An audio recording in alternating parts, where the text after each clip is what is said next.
আসসালামু আলাইকুম। নতুন আরেকটি ভিডিওতে সবাইকে স্বাগতম এবং অভিনন্দন।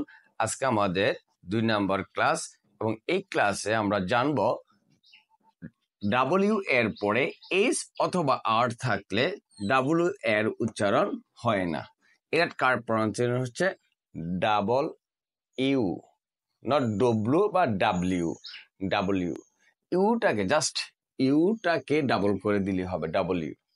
ওকে, এখন নাম্বার 1 দেখেন, এই যে ডাব্লিউ এর পরে আর রয়েছে, সো আমরা এটাকে উচ্চারণ করব না র্যাপ, মোড়ানো। র্যাপিং পেপার বলি আমরা, র্যাপ মোড়ানো। ব্রেসেল কুস্টে যে ডাব্লিউ উচ্চারণ হবে না। রিঙ্কল কুস্কানো, রিঙ্কল নট ডাব্লু রিঙ্কল। এটা ডাব্লিউ অথবা কি বলা উচ্চারণ করা যাবে, ডাব্লু বা ডব্লু নয়। রেস্ট কবজি, আমাদের কবজি রেস্ট।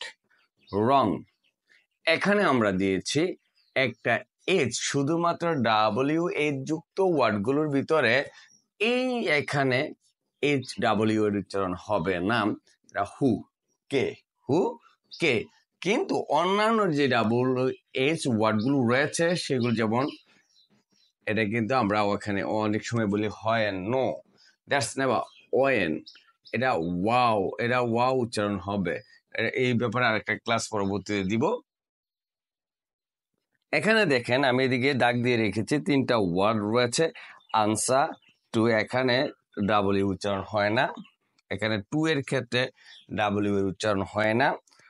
সোর্ট, এখানে ডাব্লিউ এর ক্ষেত্রে উচ্চারণ হয় না। দেখেন এটা এই 3টা কোনো রুলস ফলো করে না।